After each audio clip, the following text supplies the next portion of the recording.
अस्सलाम वालेकुम, मैं हूं कुर्तुलैन आरिफ और आप देख रहे हैं प्रोग्राम TRP 360।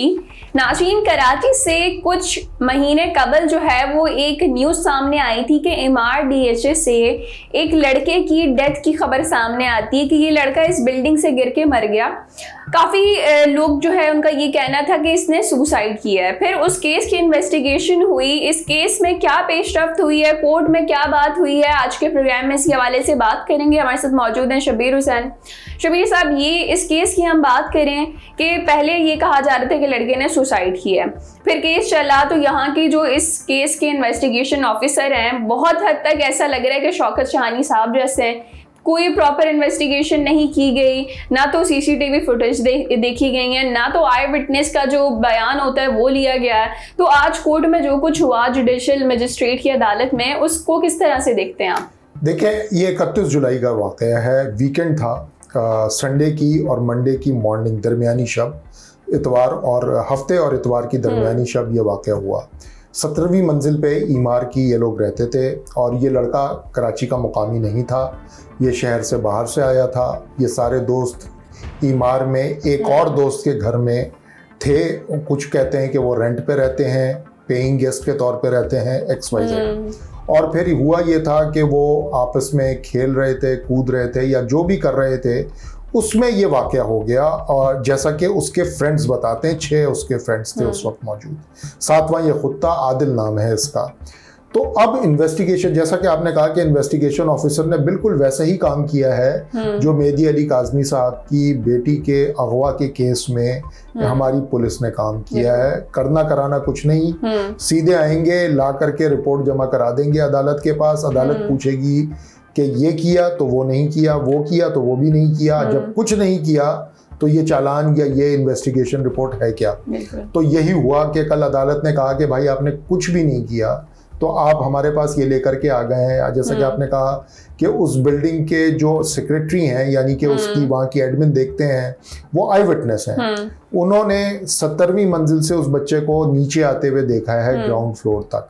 तो उनसे कोई बयान नहीं, CCTV फुटेज नहीं, चौकीदार से कोई बात नहीं।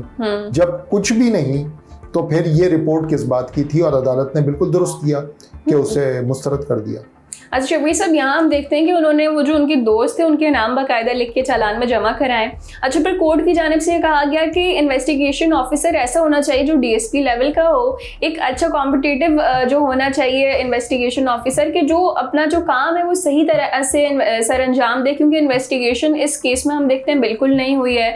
आखिर इतने सारे हम केसेस देख रहे होते हैं, ये आर्टिस्टिक मिलियनर कंपनी में जो केस हुआ, हम यहाँ देखें पुलिस ने कोई किरदार अदा नहीं किया। बस ये कहा गया कि वो जो लड़की है नशा करती थी, नशा ज्यादा कर लिया, मर गई वहां आके, और वो हम ऐसा देख सकते हैं कि हमें सामने पता चल रहा है कि ऐसा कुछ नहीं हुआ होगा वहां।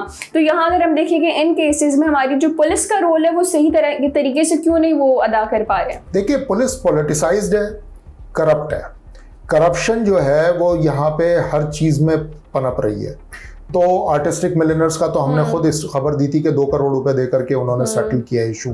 उसके वालिद जो के बाहर हर किसी को कहते फिर रहे थे कि मेरी बेटी नशई थी, इस वजह से मर गई। हमारी इत्तलात ये है कि आर्टिस्टिक मिलियनर्स के ओनर्स ने उनको 2 करोड़ रुपए दे दिए थे, तो वो अपनी बच्ची का गम भूल गए इस चक्कर में।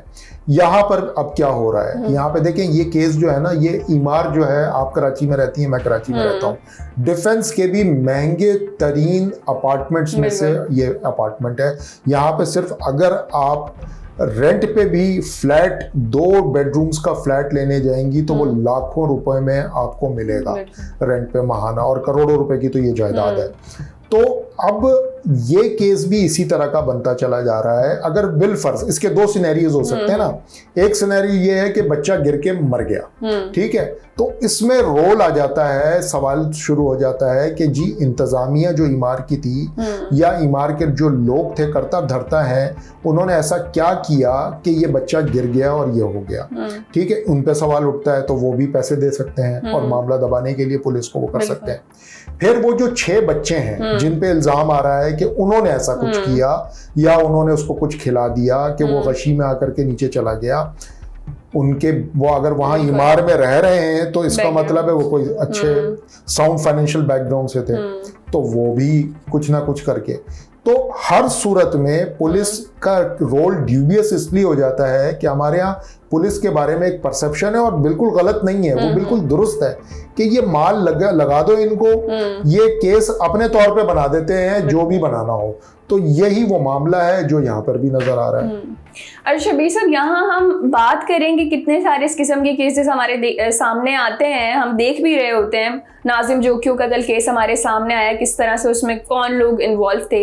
अच्छा, फिर उसके अलावा हम देखते हैं कि ये नकीबुल्ला केस था, फिर मेहदी अली काज़मी साहब का जो केस चल रहा है, ये कितने अरसे से डिले होता जा रहा है, जिसमें हम डेली प्रोग्राम्स भी कर रहे होते हैं। इसके अलावा हमने दीगर केसेस देखे कि किस तरह से जो मजलूम है उनको इंसाफ नहीं मिल पाता। जसलान जो कि छोटा सा लड़का था, किस तरह से बहरिया टाउन में गया, कत्ल हो गया, इतने सारे लोग वहाँ मौजूद थे लेकिन कुछ ना बन सका। उसकी फैमिली ने भी प्रोटेस्ट किया और वो बिल्कुल अपने दादा दादी के साथ रहता था।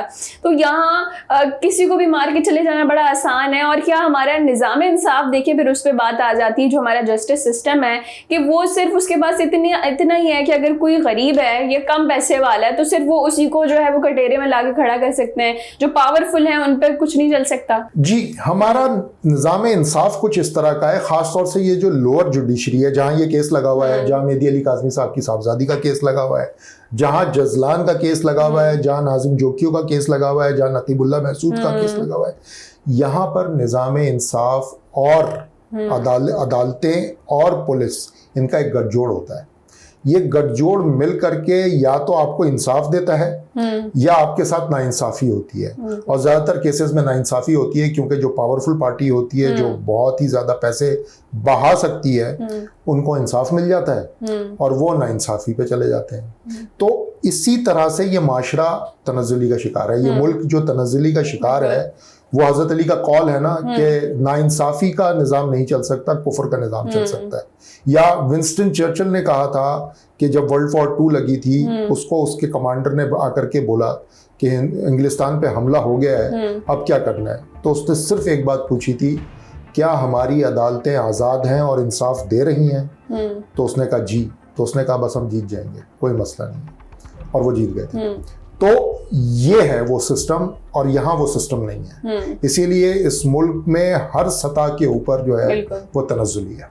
बिल्कुल यही हम देख रहे होते हैं कि मुख्तलिफ केसेस सामने आ रहे होते हैं, और जो स्पेशली वो लोग जिनके पास इतने पैसे नहीं होते, फाइनेंशियल स्टेबल नहीं होते, तो उनके केसेस इतने लटकाए जा रहे होते हैं।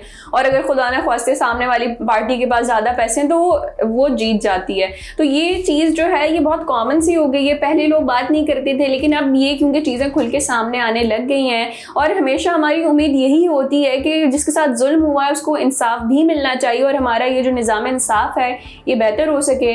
नाज़रीन, ये था हमारा आज का प्रोग्राम। फिर हाजिर होंगे नए मौजू के साथ, तब तक के लिए इजाजत दीजिए। अल्लाह निगहबान।